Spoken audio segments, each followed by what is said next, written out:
Okay, we're back after the news, and we're back for the second hour. And I'm hoping, sincerely hoping, that this episode of our show does not get sabotaged. Last Saturday, you actually heard the program that was recorded for the previous Saturday. For the Saturday, previous Saturday, but that was not transmitted because it wasn't dead air. It was no feed. Nothing. Mm-hmm. Yeah. I was trying to listen on the TuneIn app at work, and there was no feed coming. Okay, so Shoutcast was not working, and people didn't get the show. So, I was just going to say I don't think it was that Shoutcast wasn't working. I think that a signal that Orion puts out to Shoutcast and to the places like the TuneIn app or anyone else that's picking it up, there wasn't a feed being put out, and it took a while. It took a while to get to recognize there was a problem and then to get there and fix it. I think. I don't know. Yeah. Okay.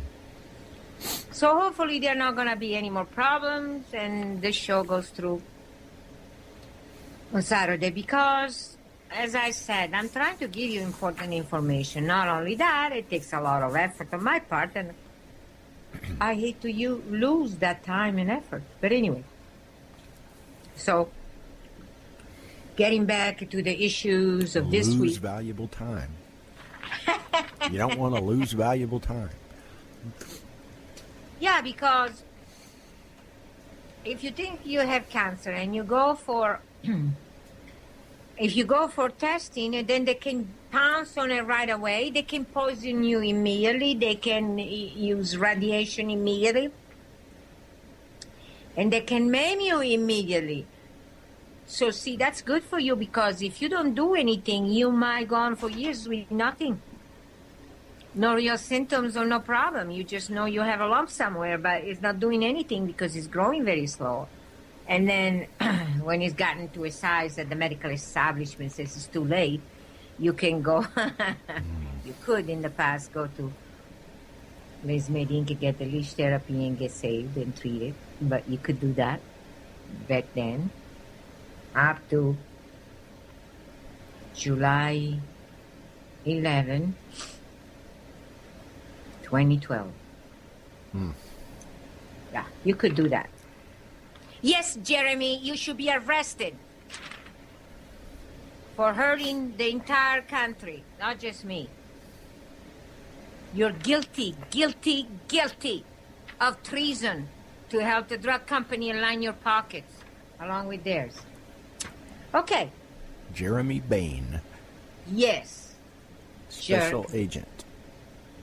Spy who lies, cheats, and does anything. Lets the air out of your tires. Yeah. Oh, no, I still can't that. That would believe be childish, right? It's unreal. Oh, claim. How's your immigration? What immigration, Bain? How's your immigration paper? Huh? Oh, you're a citizen? Really? So am I. Okay, let's go on.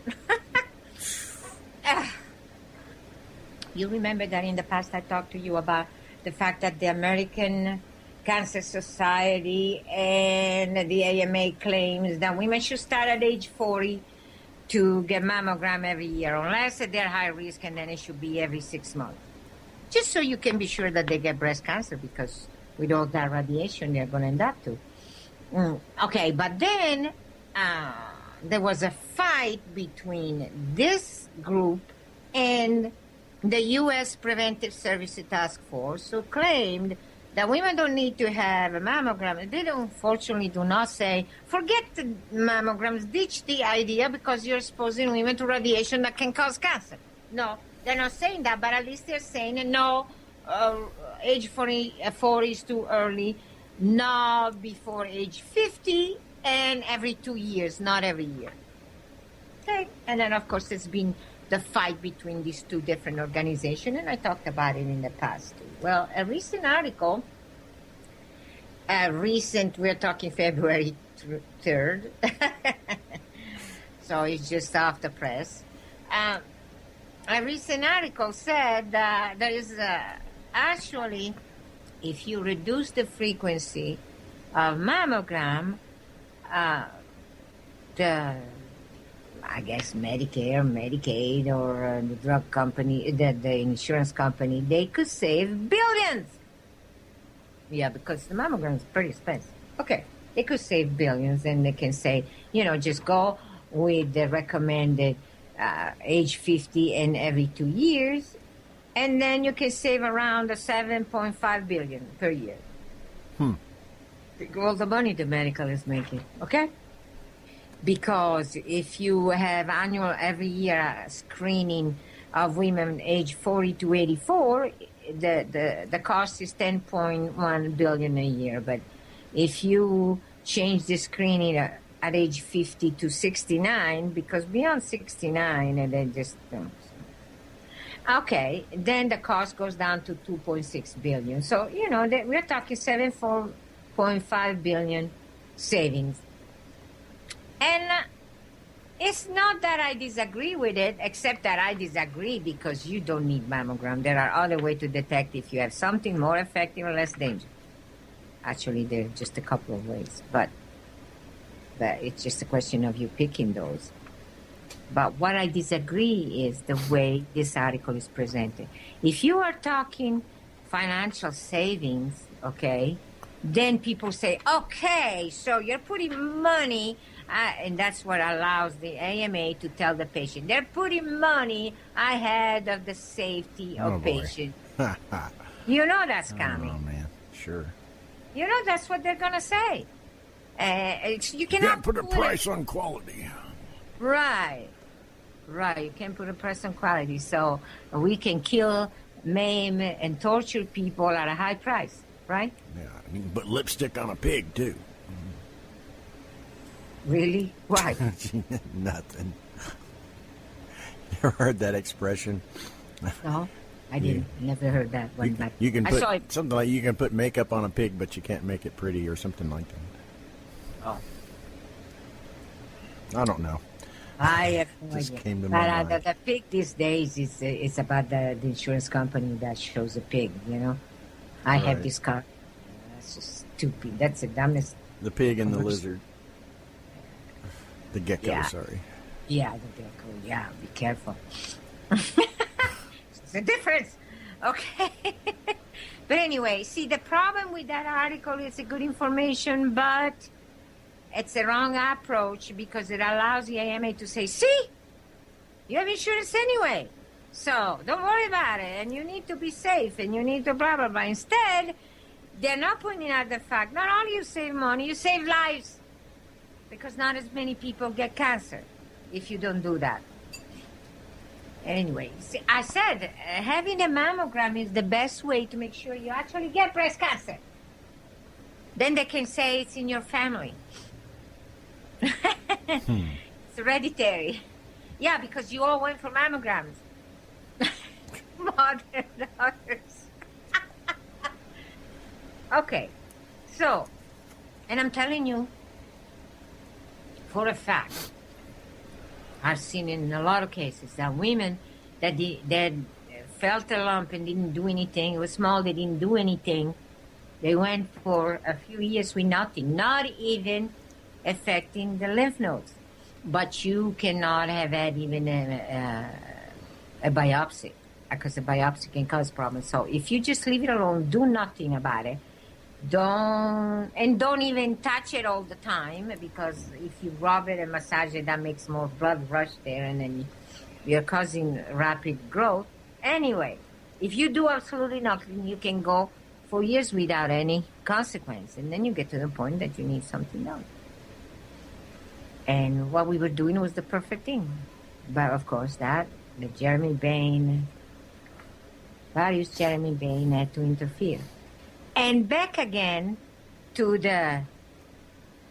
this article calls the tidal wave of cancer. Cancer is coming on like a tidal wave. Oh, well, no comment. And how do you prevent that? Okay. Well, this article, and they say that cancer is a single entity that causes the world leading cause of death, with 8.2 million deaths a year. That according to the Union of International Cancer Control. Obviously, they are not controlling anything because, okay, well, what they say, the top cause of cancer, what is it? The AMA? No. They're not saying. Nah, wouldn't expect that. No. Tobacco. Okay, so you're telling me that breast cancer is caused by tobacco? So they have to control tobacco use. And what is the solution to control tobacco use? Taxation. That sounds like Europe. This guy is not in Europe. I think it's Australia, this study. But anyway, it's taxation, restriction on advertising, and restriction in smoking in public places. We all know that already exists. So what's left? There is no advertising of tobacco. There is no smoking in public places. Only outdoor. That's how people get sick in the winter, because they want to smoke. They go outside and they get sick. But Yep. taxation is the one that remains to be increased over and over and over. Now, the next cause is infections. These include hepatitis B virus that causes liver cancer. Okay, no. Hepatitis B causes cirrhosis of the liver. Okay, that's what hepatitis B causes. Now, a lot of quacks, and I'm talking about quack member of the AMA. Those quacks claim they look at the test done, and they call cirrhosis, they call it liver cancer. It is not. There are two different problems. And if a patient has cirrhosis and you treat it as if it was liver cancer, you're going to kill the patient. Because the liver is not capable of filtering toxin. It's not capable of effectively filter poison at that point, and the patient died. But it was cancer that killed the patient. Oh, no, wait a minute. It was the leash therapy that killed the patient. He went for leash therapy, so that was, The fact that I had hepatitis B and had developed cirrhosis, but it was treated as cancer and killed the person, no. That because 4 years before I had gone to Les Medic for leash therapy. Okay, and then, of course, the infection of human papilloma causes cervical cancer. It is not. It's the medication used for cervical cancer that causes, the medication used for papillomavirus that causes cervical cancer. And then the causes of stomach cancer, and this is, it's a huge problem worldwide.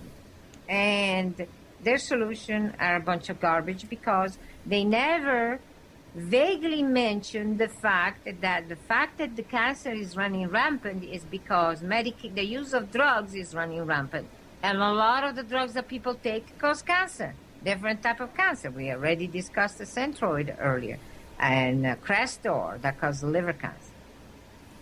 Apparently causes also bladder cancer. So most of the drugs that people are taking regularly are connected with cancer or diabetes and heart problem. So this is a totally misleading article, and is trying to blame the people and the type of life they lead for the cancer rate being out of control. That's not what's happening. That is not what goes on out there.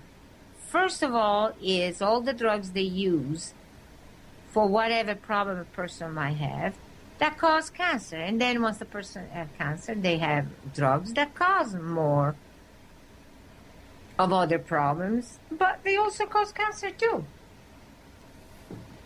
Like this woman that had that had, this is part of the history, but anyway, it's still a good thing. She had breast cancer, but she didn't want to go through standard treatment and went to an alternative case. And of course, this alternative practitioner used electroacupuncture according to Volt and did the calculation according to Volt and decided that the woman not only had breast cancer but also had uterine cancer. And the woman said, I don't feel anything, I am not in pain, I don't do, uterine cancer doesn't have any, you won't feel anything. What? You are really confusing it with ovarian cancer. That's the silent killer, they call it. Okay? Ovarian cancer, you don't feel anything. Uterine cancer, you do. Okay? But they said, and breast and breast cancer is connected with the uterus, so you get uterine cancer. Quackery to the hilt.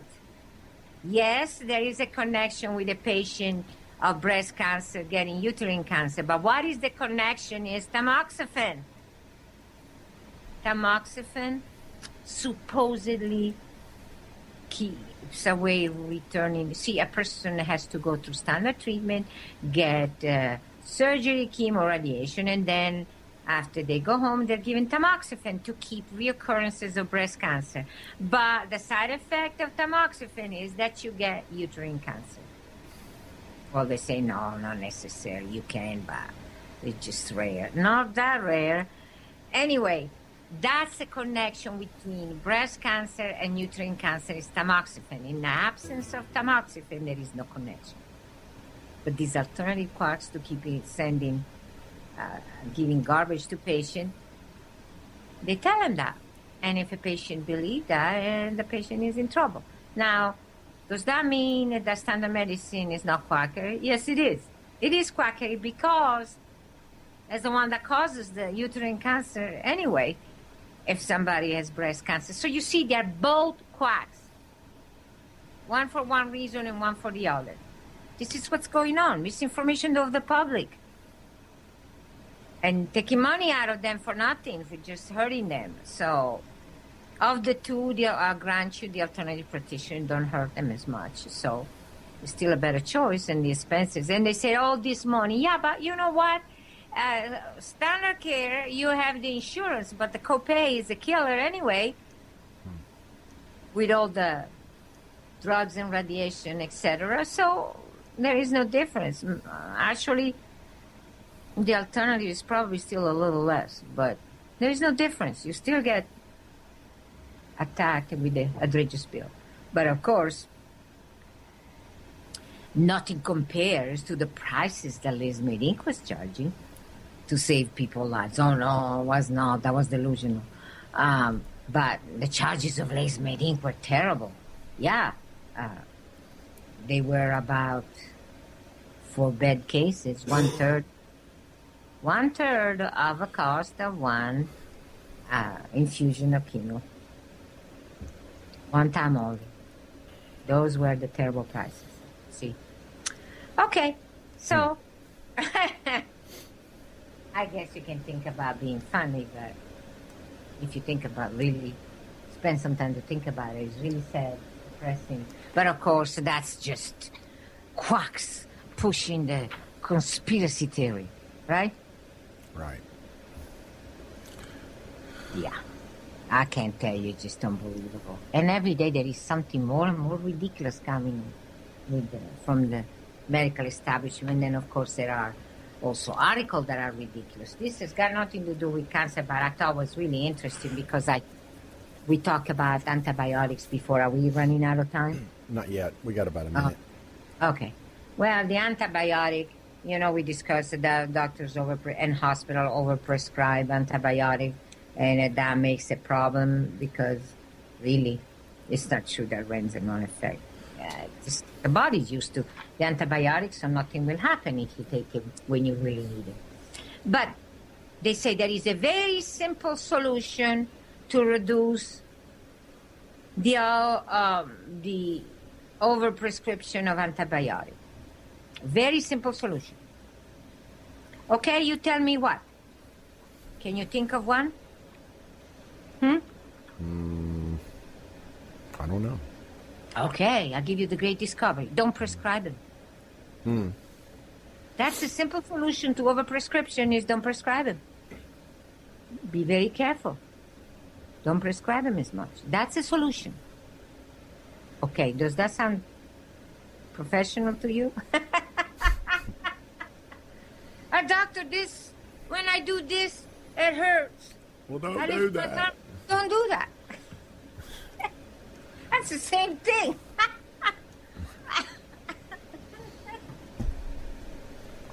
I cannot believe. Okay. On top of that, of everything else, is just stupidity. Oh. And remember how we have discussed this before. But I like to remind you all the time because it's really outrageous. All the years the people deprived of coffee and caffeine, which would totally have destroyed Randy, right? Mm-hmm. Yeah, it would have. After all those years, okay, they have come out that caffeine actually enhances your memory. So it helps you, I guess, fight Alzheimer's. I don't know. It helps you all together because it helps your memory. Okay? This reminds me, I was still in Europe and I was a little kid in school in Europe when the decision came up from the Catholic Church that you didn't have to eat. Free speech guaranteed. You're listening to the Orion Talk Radio Network. At Orion Talk Radio, we're constantly working hard on your behalf. But the fight for freedom could not be fought without you. So we want to hear what you have to say at 888-272-4434. I just want to say thank you guys for doing what you're doing. My old radio station has completely failed me. Corporate news is nothing but talking points and propaganda, and it's time that we thought for ourselves. It's about time we had a station that deals with the real truth, so thank you. The mainstream media lies to us. We all know it. Hi, I love listening to your station. I listen to you daily. I love the Orion Network. It is filled with great shows. I shared it with my friends, and we are devout listeners of Orion Radio. All I can say is I get what I need to know from Orion Talk Radio. At Orion Talk Radio, we're waiting for your call. 888-272-4434. Doctor, ain't there nothing I can take a sit. All right. We are back from the break and the series of ads, so we are in for the last segment. And what I want to remind you was all those years that the medical establishment deprived people of coffee and said you absolutely cannot have coffee because it's bad for you. Now they're trying to cover it up by saying, well, you know, we were saying don't drink too much. And either way, it spelled badly for you, Randy. Oh, yeah, yeah. Deprived of coffee. Oh, no. Yeah. Right. I drink it all day long. It's amazing that they have put extra taxes on coffee in the past years because it was bad for you, you know, just like smoking. Mm-hmm. They were trying to make caffeine the same thing. Well, as I said, in recent time, they just, at least articles in the last few weeks, maybe couple of months, they were discussing how caffeine is not that bad. And then they said, well, it can actually help you. And now they're actually saying that caffeine can enhance your memory and can be help in Alzheimer's disease. Okay? That's what they're saying now, in addition to other problems. Actually, they're saying, in the past they were saying that caffeine was bad for your heart, and now they're saying that it's good for your heart because it's an antioxidant. Okay. And all sorts of other things, caffeine is good for you. I don't know, did they say it was good for the cholesterol too? I don't remember. But anyway, now my question is this. Okay, after all those years of depriving people of coffee, They wanted coffee, but they couldn't have it because they were worried about their health, and they listened to the stupid doctors. Okay? Well, you know, as I said, if there is nothing else, they'll tell you cannot have peppermint. That was an old Italian joke about the peppermint thing. You know, the person didn't have anything, wasn't doing anything supposedly in life that could hurt his health. And they said, must be that peppermint candy you have every day, so you can't have a peppermint. And the caffeine was the same thing. Now, my question is, I was still a kid, still in Europe, in school, when the thing came out about the Friday eating fish. That used to be mandatory. If you did eat meat and not fish on Friday, you're supposedly going to hell. That's what the Catholic Church was saying. And then they decided, well, there are some exceptions, but, well, no, you don't have to eat fish on Friday. It's not mandatory. So somebody came up and said, okay, I want to know what happened to all those people that did not eat fish on Friday, died and went to hell. What happened to them now that they changed their stand? Totally ridiculous. And the same is with the coffee. Whatever, all those people that were deprived of coffee, of course, it's not an issue in heaven or hell, but still, okay, what happened to them? They didn't drink coffee. Life without coffee is hell. It is. So, you see? I mean, especially in winter, when you get up and you have a hard time waking up and the cold doesn't help. I mean, coffee is mandatory. and people were deprived. Ugh. Oh, and, well, they could have had caffeine-free coffee. That is not coffee.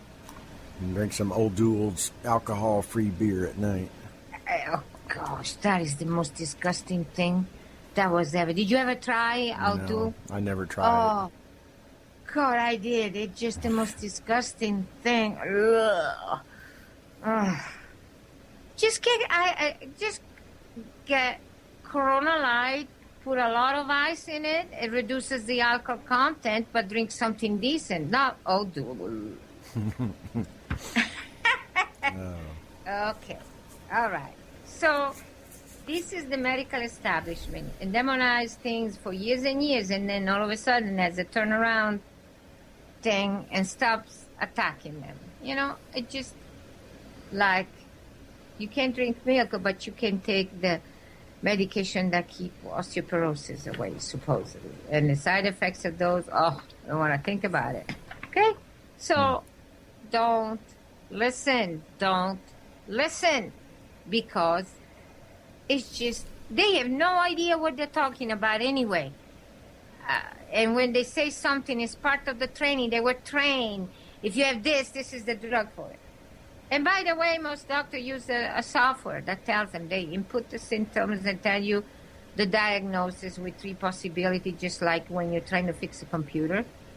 The software tells you the 3 possibilities. That's what the IBM technician were doing when they used to have mainframe malfunctioning. The technician goes out there, run the software, and the software says them 3 possibilities. They change all 3 components, and that's it. And never worry what really was. It's the same as the medical. Run the software, they tell them what they should do, and they try them all. The same thing, no different. And now, just to show you the stupidity, they just discovered, January 28th was the report, in the Journal of Cancer Science, yeah, and Therapeutics. Okay. They reported that curcumin, which is a component of turmeric, okay? Curcumin reduces urinary side effect of radiation therapy in prostate cancer patients. Okay, let me explain something. Radiation therapy, what it does, see, the cancer patient discovered they have prostate cancer because they have urinary problems and the area is swollen, okay? So they remove the prostate. Great idea. And then what they do is radiate the area, radiation therapy. Okay, what does radiation therapy do? Beside just frying everything to a crisp, what happens? The area swells up like crazy. So obviously it's back right when we started that there are urinary tract bad problem, side effect. Curcumin can help. Gee, I wonder why. Isn't it obvious? Curcumin or turmeric, which contain curcumin, is used to control swelling. So obviously it helps the situation because it controls swelling caused by radiation. So curcumin is obvious. That's what you do. And that's what I used to tell my patient. Use an enzyme to help flush out the dead tissue and use curcumin or turmeric, same thing, to control the swelling. And it does, and it did. Okay. Well, so the stupid physician, when they saw that, they decided, okay, that means that curcumin may help prevent metastasis. Huh? Yeah, curcumin, because of that, may help prevent metastasis. So they're going to run some research, testing, some studying to find out if it does and to what extent. Okay, but they decided, this is ridiculous, okay? They decided, okay, the chronic inflammation, see, their mentality is that chronic inflammation can reduce a metastasis in prostate cancer. Okay. So they are discussing the inflammation. Yes, the curcumin controls inflammation. Now they're saying, oh, because it controls inflammation, is reducing the metastasis formation in vivo. I mean, it's not in vitro, it's in vivo. Huh? Because it controls the inflammation, it reduces the metastasis. Oh, get real. See, they really have no idea what the heck they're talking about. Yes, it reduces inflammation, and we know that. Alternative practitioners know that it is widely used. So you can help, but you shouldn't have used radiation therapy in the first place. You should not have removed the prostate, and you should not have used radiation in the first place, because it's a much simpler way to do it.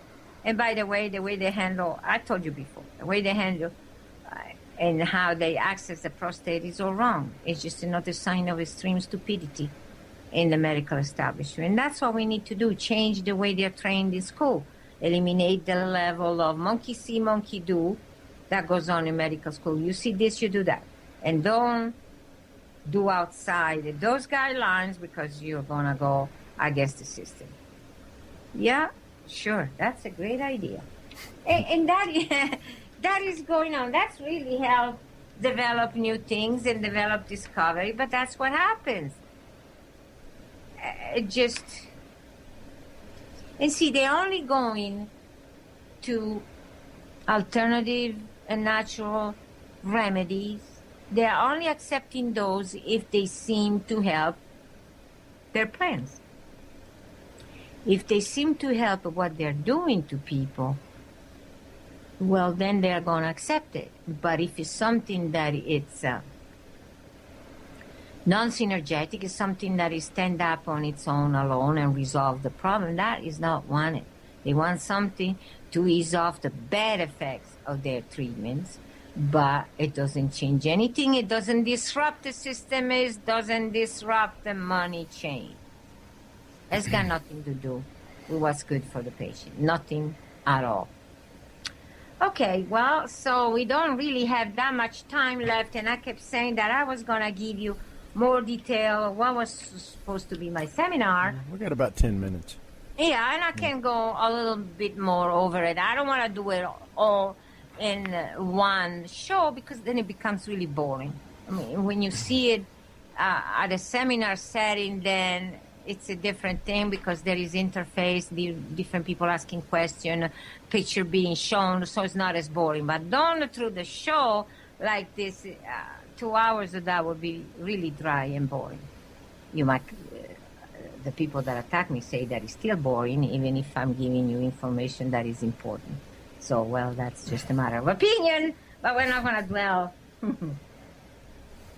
And at the point of the seminar, I have reached the stage, what is called alternative care. We already know what the standard care, we went over what standard care offer, we all know it anyway. But what does alternative care entails, and what does it entail, and what does really offer to the patient? And unfortunately, alternative, yes, is natural. Yes, it uses supposedly because Brzezinski. Say that again? Brzezinski. Yeah, what he uses is not natural at all, even though he claims so. And it is a poison and it is a drug. So he isn't really, even though he claims that, he's not alternative. It's just different drug, but it's still a drug and it's still pretty bad. Synthetic urine. Okay, but okay, but most of the alternative beside him use diets, as if a diet could, what you eat could resolve the problem of a cancer that you already have. It might, maybe under certain circumstances, prevent the future occurrence of cancer, but once you already have the cancer, it's not going to help you. And most of the diets that are out there, they're horrible, and they're not going to help you any if you want to use it as a long-term thing. So, but really, the one thing that alternative care can do, and mind you, not always, but it can do, is slow down the growth of the cancer. If done right by a person that knows what he's doing, and under certain circumstances can slow down the growth of the cancer. But we're only talking about slowing it down. We're not talking about cure. We're not talking... The background of music is getting pretty loud, so... But we're not talking about cure, okay? It's not coming through the mic, though. Oh, really? I thought it was. It was pretty loud, so I thought it might. It's not that kind of solution, but it can slow down the process. So a person can go for years without, even though they're going through pretty rough diets and taking all those supplements, they might go for a few years without any serious problem. The real... clinch on that situation is that eventually the cancer reaches a size, the growth picks up in spite of all the things that are being done and just takes off. And then at that point, the patient panic and they go for standard treatment, and that's the last thing they should do. They should look for. They should have looked in the past for us. They can't do it now, but they should have done it in the past, looking for us. And that's what you do, and don't use the black salve. Okay? Anyway, by the way, FDA attitude is, even if that thing is banned, it's okay to use it. They look the other way, and they let them use because the black salve doesn't solve anything. It might make the situation worse, so that's okay. Something that is a solution and actually resolve the problem, that is not okay. And that has to be stamped on immediately and terminated immediately. And the people that are offering should be financially ruined so they can continue. So, because if they continue, there are more evidence. There is more evidence. There are more and more results, and the number of positive results increases, and they don't want that. They don't want to see that. So, okay. So that's what's involved in alternative. Yes, it's a good thing to do for a while to give you time to find something, but it doesn't kill your cancer. It might slow it down. It's better than go for chemo radiation because they're not solving anything. They might appear to resolve the problem in one location and then you get another type of cancer. So it's not the way to go.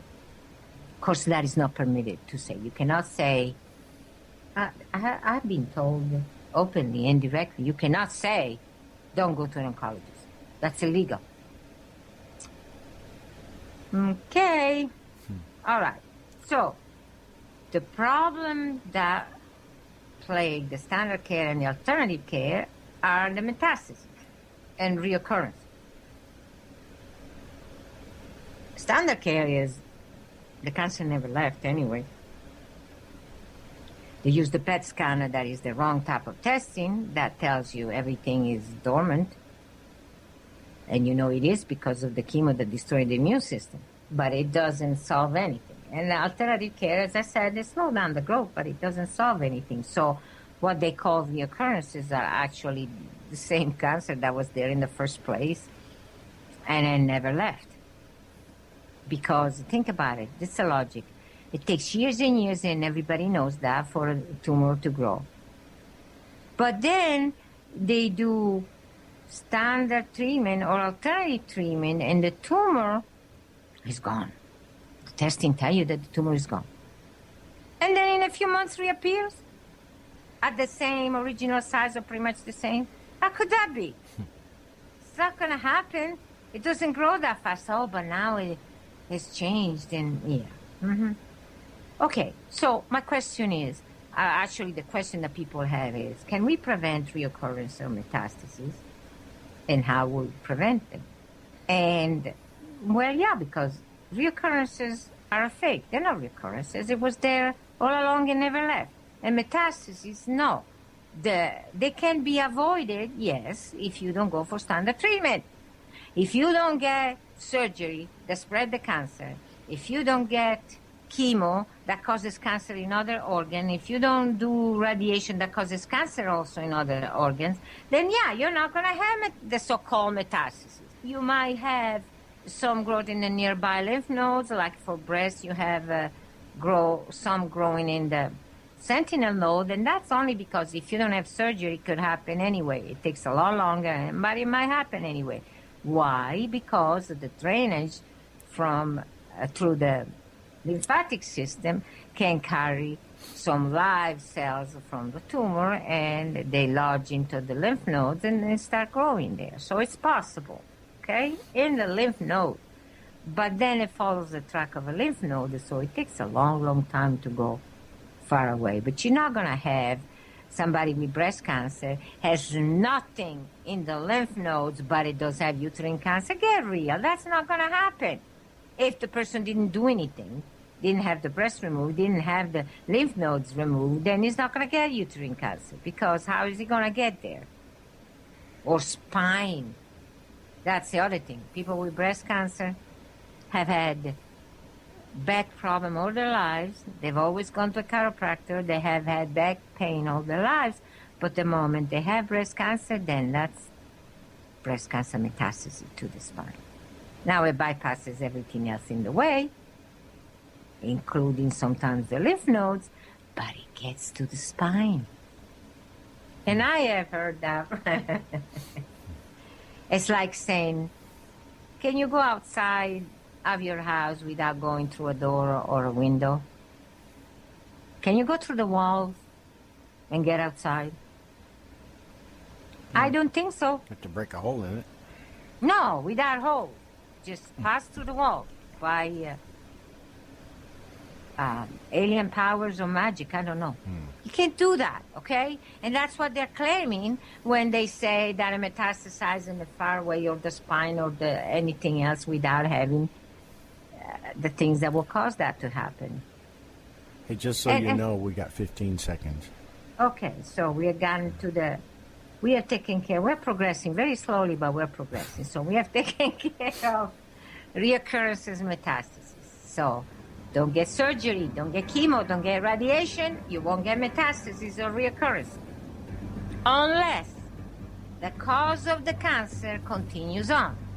What caused the cancer is still there, then yes, you can have reoccurrences. Like in the breast cancer, if it was caused by hormonal replacement therapy, you continue that therapy, yes, you're going to have more breast cancer. Okay, so we come to the end of another show, and I hope that will run without any problem on Saturday. And